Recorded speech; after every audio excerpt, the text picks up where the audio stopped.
कंजूस सेठ की कहानी। एक समय की बात है, एक नगरी में एक लोभी लाल सेठ रहता था। वैसे तो आप नाम से ही समझ गए होंगे, लोभी इतना कि चमड़ी चली जाए पर दमड़ी ना जाए। मुझे ऐसा था, धूप सर्दी कुछ नहीं देखता, बस भाग दौड़ केवल धन के लिए करता रहता था। उसके दिमाग में बस एक ही बात बैठी हुई थी कि किसी तरह बहुत बड़ा धनवान बनूं। सुबह शाम रात तो दिन बस हाय धन करता रहता था। दुकान में तराजू के पलड़े चमड़े के, तराजू की दांडी लकड़ी की और बाट दूसरे दुकानदारों से उधार मांग रखे। अपना एक पैसा खर्च नहीं करता। मंदिर में जाकर रोज दीपक जलाता और कहता, हे शंकर भोले, तू तो बड़ा दयालु है, मुझे एक बार धनवान बनने का मौका दे। ऐसे ही काफी दिन बीत गए तो एक दिन पार्वती माता शंकर जी से बोलती है, हे नाथ, इस लोभी लाल सेठ को देखो, रात दिन हाय धन करता रहता है।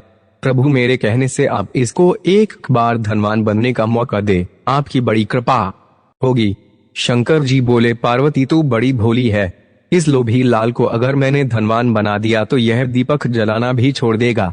लेकिन पार्वती माता के बार बार जिद करने पर शंकर जी ने कहा, तो ठीक है, मैं इसको एक मौका देता हूँ, आगे इसकी किस्मत।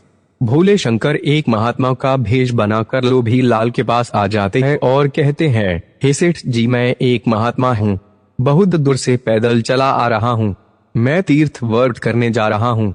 मेरे पास पारस पत्थर पुराने जमाने का जादुई यंत्र, अगर लोहे को छुए तो सोना बना दे है, इसको आप जमा कर लो, मैं 6 महीने में वापस आऊंगा तो मुझे लौटा देना। सेठ जी अत्यधिक प्रसन्न होकर बोले, ठीक, मैं 6 महीने में आपको लौटा दूंगा। महात्मा बोले, नहीं सेठ जी, पहले मेरी एक शर्त मंजूर करो। सेठ जी, कैसी शर्त?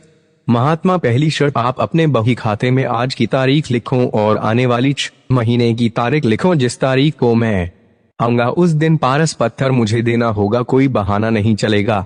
6 महीने बाद आपके पास 1 मिनट भी नहीं छोड़ूंगा। सेठ ने कहा, ठीक है, आप यकीन रखिए, मैं आपको आते ही दे दूंगा। इतनी बात करके महात्मा चले गए। लोभी लाल बड़ा खुश हुआ और मन में सोचने लगा, अब मुझे धनवान बनने से कोई नहीं रोक सकता, मैं पूरी नगरी का लोहा खरीद कर सोना बना दूंगा। कंजूस सेठ दूसरे दिन सुबह सेठ जी बाजार गए और लोहे का मोल भाव करने लगे, लेकिन ये क्या, कल तक जिस लोहे का मूल्य 8 आना सेर था वह आज 2 रुपए सेर हो गया। लोभी लाल दूसरी दुकान पर गया, वहां 2.5 रुपए सेर बताया। इसी तरह वे हर दुकान पर पूछता रहा और महंगा सुनकर आगे चलता गया। इस तरह वे पूरा दिन बाजार में घूमता रहा, लेकिन लोहा नहीं खरीद पाया क्योंकि लोहे का भाव उसे बहुत ज्यादा लग रहा था। आखिर शाम हो गई तो सेठ ने सोचा, कल सस्ता हो जाएगा तब खरीदेंगे, यह कहकर घर चला गया। अगले दिन सेठ फिर बाजार गया और लोहे का भाव पूछने लगा। पूछते ही उसे करंट सा लगा, क्योंकि आज लोहे का भाव 3.5 रुपए सेर था। सेठ निराश होकर अपने घर चला गया और कल का इंतजार करने लगा। अगले दिन वह फिर बाजार जाता है, लोहे का भाव और महंगा था। वह फिर घर वापस आ गया। ऐसे ही दिन बीते गए, लोहे का भाव दिन दिन बढ़ता गया और वह एक दिन सस्ता होगा यही उम्मीद लगाए बैठा रहा। ऐसे ही इंतजार करते करते ना जाने कब 6 महीने गुजर गए और महात्मा दुकान के आगे आधमका। महात्मा को देख सेठ सनन हो गया और कहता है, महाराज आप दुकान में बैठिए, मैं अभी बाजार जाकर आता हूँ।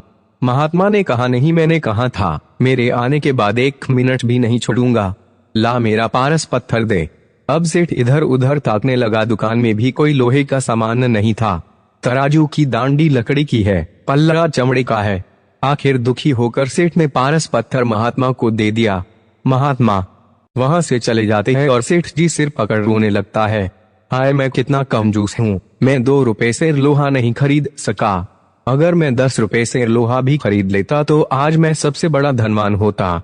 किसी ने बहुत अच्छा कहा है, अच्छा दिन पाछा गया प्रभु से कियो ना हेट, अब पछताए क्या हो है जब चिड़िया चुग गई खेत।